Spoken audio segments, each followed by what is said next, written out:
कुत्ती चोरनल रल गई। मिर्जा शहजाद अकबर साहब जो हैं वो दर हकीकत बेनिफिट दे रहे थे बैरिया टाउन के मालिक मलिक रियाज साहब को। ना वो नैब के नुमाइंदे को लेके गए, ना वो FIA के नुमाइंदे को लेके गए, ना वो FBR के नुमाइंदे को लेके गए, क्योंकि वो खुफिया जो डीड थी उसको साइन करना चाह रहे। यानी उस वक्त के 57 से 60 अरब रुपए के दरमियान वो रकम थी।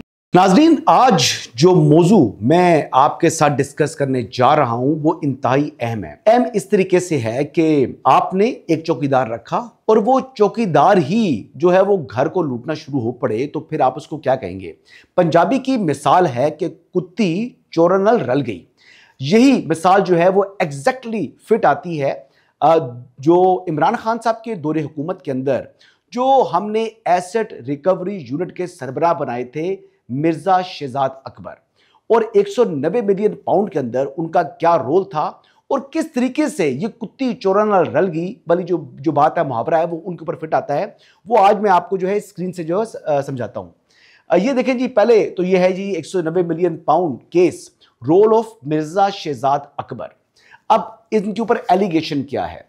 एलिगेशन ये है कि जो रकम हुकूमत पाकिस्तान को मौसूल होनी थी, वो रकम उन्होंने जो बैरिया टाउन के जिम्मे वाजिबुल अदा रकम थी उससे मुतल्लिक सुप्रीम कोर्ट का एक खसूसी अकाउंट था, उस अकाउंट के अंदर जो है वो पैसा ट्रांसफर हुआ। लेकिन एलिगेशन जहां पर नहीं रुकता। ये मिसयूज ऑफ अथॉरिटी तो उन्होंने की, लेकिन इसके अलावा अब उन्होंने किया क्या, जो ऑफेंस हैं जो कि अट्रैक्ट करते हैं उनको इस केस के अंदर मरकजी मुजरिम बनाते हैं। अब ये देखिए रोल और समरी। अच्छा, sign confidentiality deed before cabinet approval. फिर इसके बाद आता है जी gave wrong account registrar Supreme Court note state, concealed facts from cabinet, bypass NAB FIA FBR state bank.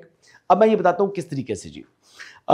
सबसे पहले देखें जी कि एक उन्होंने जाकर एक डील साइन की। NCA ने जब पाकिस्तान को लिखा कि जनाब ये जो है अनएक्सप्लेन्ड वेल्थ हमने जो है वो फ्रीज की है बरतानिया के अंदर, तो उस पर NCA ने हुकूमत पाकिस्तान से रब्ता किया। जब हुकूमत पाकिस्तान से रब्ता किया तो हुकूमत पाकिस्तान के उस वक्त के जो करता धरता थे वो मिर्जा शहजाद अकबर थे। ये वही मिर्जा शहजाद अकबर थे जिन्होंने जो साबिक चीफ जस्टिस काजी फाइज ईसा से मुतल्लिक जो है एक केस बनाया था, और वो मैटर जो है उन्होंने सुप्रीम जुडिशल काउंसिल को अरसाल किया था कि जनाब काजी साहब ने बहुत लूट मार की हुई है, इनके पास अनएक्सप्लेन्ड वेल्थ है। लेकिन उसी ही वक्त मिर्जा शहजाद अकबर साहब जो हैं वो दर हकीकत बेनिफिट दे रहे थे बैरिया टाउन के मालिक मलिक रियाज साहब को और अपने जेबों को भर रहे थे। अब होता क्या है जी कि उन्होंने जो एक ये जो डील साइन की, खुफिया डील कैबिनेट की मंजूरी से पहले, तो अब कैबिनेट की जो मीटिंग है वो होती है 3 दिसंबर 2019 को। लेकिन इससे पहले ही नवंबर की 6 तारीख को अब वो NCA जाते हैं, NCA के साथ ये डील साइन कर चुके थे। अब करते क्या हैं कि उन्होंने किस तरीके से, अब इसमें लिखा हुआ है ना कि bypass NAB FIA FBR state bank. Mirza Shahzad Akbar साहब जब गए बरतानिया, अब ये देखें जी कि bypass FIA NAB and state bank और FBR को उन्होंने किस तरह किया जी। नवंबर के अंदर ही मिर्जा शहजाद अकबर साहब जाते हैं बरतानिया, वहां पर जाकर होम सेक्रेटरी से मुलाकात करते हैं और DG NCA से भी उनकी मुलाकात होती है। और इस मुलाकात के लिए जब ये बरतानिया गए तो वो अपने साथ सिर्फ और सिर्फ जो है वो ज़ियाउल मुस्तफ़ा नसीम साहब को लेकर गए।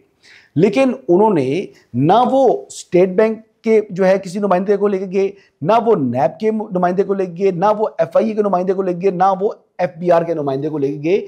जबकि ये चारों के चारों ये तमाम इदारे जो हैं नैब FIA FBR और स्टेट बैंक, ये एसेट रिकवरी यूनिट के मेंबर थे। तो इन मेंबर्स को क्यों बाईपास किया गया? क्योंकि वो खुफिया जो डीड थी उसको साइन करना चाह रहे थे, वो मुआहिदा करना चाह रहे थे और बेनिफिट देना चाह रहे थे बैरिया टाउन को।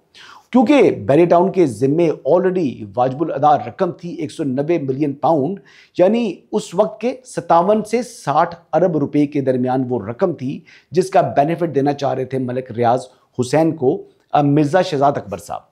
अब इसमें क्या करते हैं जी कि फरवरी और मई में वो यूके के जो उनकी विजिट्स थे उनमें होम सेक्रेटरी से मुलाकात की। फिर उसके बाद जो है 6 नवंबर को वो डीड साइन करते हैं। फिर जो फंड्स हैं वो उसके बाद जनाब नवंबर के अंदर ही फंड्स जो है वो पाकिस्तान में जो सुप्रीम कोर्ट का अकाउंट है जिसमें बैरियर टाउन के जिम्मे जो रकम है जो उन्होंने अदा करनी है उसके अंदर एडजस्ट करा दिए जाते हैं। लेकिन करते क्या है जी कि ये 3 दिसंबर को वफाकी काबीना से अप्रूवल लेते हैं। नवंबर में पैसा भी पाकिस्तान में मेजर चंक उसका आ जाता है और उसकी अप्रूवल कब ले रहे हैं जी? 3 दिसंबर को। तो यानी उन्होंने सरकारी खजाने को बेइंतहा नुकसान पहुंचाया। 190 मिलियन पाउंड केस के अंदर अगर कोई प्राइम एक्यूज है, कुछ सबसे बड़ा इसमें जो मुजरिम है, अगर मुजरिम है तो वो सबसे पहले जो है वो मिर्जा शहजाद अकबर हैं, उसके बाद ज़ियाल मुस्तफ़ा नसीम हैं, फिर रोल आता है इमरान खान साहब का और फिर आजम खान साहब का। लेकिन आजम खान साहब ने तो अपना जो स्टेटमेंट है और कन्फेशन है वो तो कर लिया और उन्होंने इस मुतल्लिक लाउडली एंड क्लियर बता दिया कि किया क्या है कि रॉन्ग अकाउंट देने में मुकम्मल जिम्मेदारी बनती थी मिर्जा शहजाद अकबर साहब की और उसकी अप्रूवल दी वफाकी काबीना ने। और काबीना से किसने छुपाया मामला? छुपाया जनाब इमरान अहमद नियाजी साहब ने, जो कि उस वक्त के प्राइम मिनिस्टर थे, कैप्टन ऑफ द शिप थे, जिनकी ये सोल रिस्पॉन्सिबिलिटी थी कि नेशनल एक्सचेकर को नुकसान ना पहुंच सके। लेकिन इमरान खान साहब ने भी अल-कादिर की जो प्रॉपर्टीज़ थी, यूनिवर्सिटी थी और फिर वो उनकी जो मिसेज को मिलने 5-5 कैरेट के जो हीरे थे उनकी चमक के अंदर जो है वो इमरान खान साहब जो है वो जुंदला गए और उन्होंने उस पर भी खामोशी इख्तियार की और ये बेनिफिट मलिक रियाज हुसैन को दिया। वैसे मलिक रियाज हुसैन साहब की जानिब से भी ये अक्सर ये बात कहने को मिली है कि इमरान खान साहब सबसे सस्ते बिके हैं, यानी कोई भी शख्स, कोई भी पॉलिटिशियन इनसे सस्ता नहीं बिका। किसी की अगर कीमत है 10 अरब रुपए तो इमरान खान साहब जो है वो 10 करोड़ रुपए के अंदर बिक गए हैं। तो ये लो स्टैंडर्ड जो है वो सस्ते बिकने वाले शख्स हैं जिनको हम ईमानदार समझते हैं। अब ये देखें जी कि ये यूके के जो पैसे देने थे पाकिस्तान को वो गलत अकाउंट में जनाब सुप्रीम कोर्ट के बैरियर टाउन के अंदर जो एडजस्ट कर दिए। अच्छा, अब ये रॉन्ग अकाउंट करने के बाद टोटल जो लॉस बनता है वो 190 मिलियन पाउंड स्टर्लिंग का बनता है। और अगर आज के दिन के हिसाब से इसके रकम का तखमीना लगाया जाए तो ये रकम इससे भी कहीं ज़्यादा बढ़ चुकी होगी, क्योंकि जो एक्सचेंज रेट है उसमें बड़ा फ़र्क पड़ चुका है। लेकिन बहरहाल स्टिक टू 190 मिलियन पाउंड।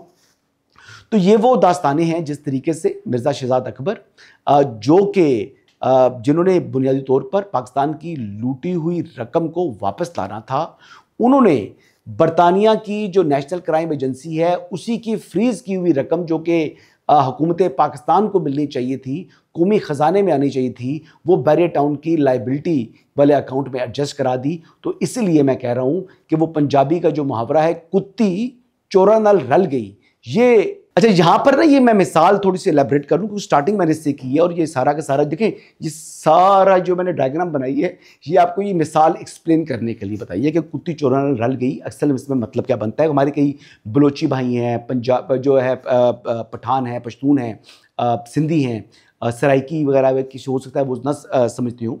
तो बेसिकली इनके लिए कुत्ती इस सारे रोल के अंदर जो है वो मिर्ज़ा शहजाद अकबर हैं और जो चोर जो थे वो जनाब बनते हैं मलिक रियाज हुसैन और रल गई यानी उनके साथ मिलकर उन्होंने कौमी ख़जाने को नुकसान पहुंचाया है।